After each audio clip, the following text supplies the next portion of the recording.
Everything will be okay. Brett was nervous as they entered through the small gate at his parents' house. He slowly opens the kitchen door and finds his mother sitting at the kitchen table. He can see she's been crying. "Ma, what happened?" he asks as he takes a chair next to her, taking her hand in his. "I'm fine. Nothing to worry about," she says, faking a smile. "It's not nothing. I can see it. Please, tell me what happened." Eddie kept himself busy with making some tea for everyone so they can talk. "He's not okay, Brett. I don't know what to do. This morning he fired the gardener as he supposedly came and stole potatoes last night. We don't even grow vegetables. And yesterday he was talking about visiting relatives that died years ago." "Ma, I have something to tell you," Brett said as Eddie puts the teapot, cups, milk, and sugar on the table in front of them. He pours some and hands it over as Brett explains about the lawyers, the hearing, and the upcoming assessment. "Ma, I could see he's not himself. Maybe I saw it clearer because I was away for a long time. I want to get him help, to get better. And as you can see, he cannot make those decisions by himself now." She nodded without response as she stirs some sugar into her tea. "Thank you, Eddie," she says. "Do you want me to come over tomorrow? It will probably not be easy for Dad, or for you." She gives Brett a sincere smile this time as she says, "You know what? I think I can handle it. You were strong enough to arrange the assessment. I'm sure it wasn't easy. Now it's my turn to be strong. Message me the lawyer's details and I will take it from there." She looks at Eddie and says, "Eddie, thank you for supporting Brett in this, for looking after my son when I didn't." They chat for a while about the shop whilst drinking their tea. Brett confesses he hasn't opened the shop since going to the bank.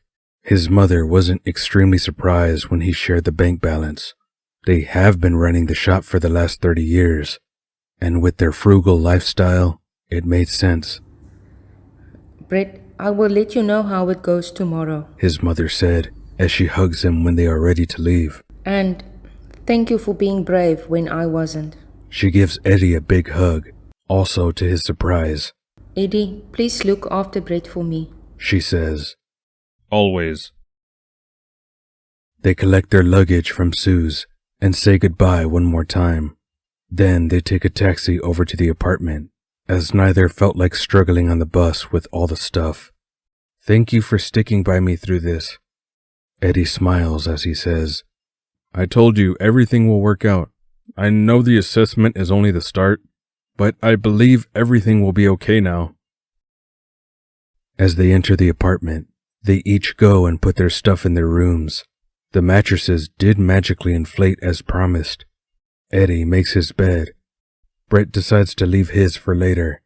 He's too excited to finally go and get a violin. "Eddie, come on, let's go already," he yells from the living room, keys in hand. "Wait, I'm coming. Let me check the map again." He starts the navigation as they leave the apartment. The violin shop was extremely grand. Brett immediately worried about his bank balance. Rows of violins decorated a single wall, on display like in a very expensive boutique. An elderly gentleman with a thick gray mustache came over to meet them. He reminded Eddie of a strict school principal. They explained a bit of their requirements, and then he brings them some violins to try. Brett tries first. A simple scale run. The first few notes sound a bit scratchy and off-key, but as he plays through the second time, it's perfect. "Dude, my ears," Eddie laughs. "Perfect pitch is a curse." "Well, excuse me." Brett laughs. "Show us how it's done then, Mr. Perfect Pitch." Eddie takes a few seconds to tune the violin. Then he starts playing Meditation. Brett is in awe. Even the shop owner has a smile for the first time since they entered the shop.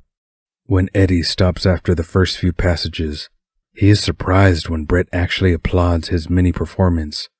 Wow, that was really good, Brett says. Now for the dreaded question. How much? Brett's violin is around $1,500 and Eddie's around $2,000. Brett is extremely relieved. His budget survives another day. Even after adding in the cost of the bow, the shop owner was even nice enough to give them each a carry case and rosin for free. Both are smiling from ear to ear as they walk back to the apartment. Dude, Brett says as they put the violins down on the TV stand. Check what all we need so we can order some groceries. I'm out of clean clothes. Wouldn't mind doing some laundry. Same here, Eddie replied. They sit next to each other on the couch, picking items in the app that Sue recommended. Eddie remembered they will need toiletries as well, like shampoo and toilet paper. Brett, on the other hand, was more interested in the snacks section. He adds cookies, crisps, nuts, and chocolates. Whoa, that's enough, Eddie laughs. After submitting the order, Brett opens the sliding doors and steps out onto the small balcony. The sun was bright, creating sparkles on the waves. There's a nice breeze blowing through. He decides to leave the door open to cool down the apartment, as they had no AC or fan. Eddie, can we call to see about auditions at the studio? He asks as he steps back inside. Eddie nods and looks up the details on his phone. Eddie kept the phone on speaker as they spoke to a very nice lady from the Human Resources Department. Eddie's main concern was that he was not a South African citizen. He wasn't sure how the laws worked around employment of foreigners. She explained that if he is selected, they will apply for a work permit, but the cost of the permit will be deducted from his income over 3 months. But, she said, come for the interview first, then they can deal with all that later. They are asked to prepare a part from Rachmaninoff's Second Symphony, as it would soon be recorded for a film soundtrack. The interview will be in 10 days.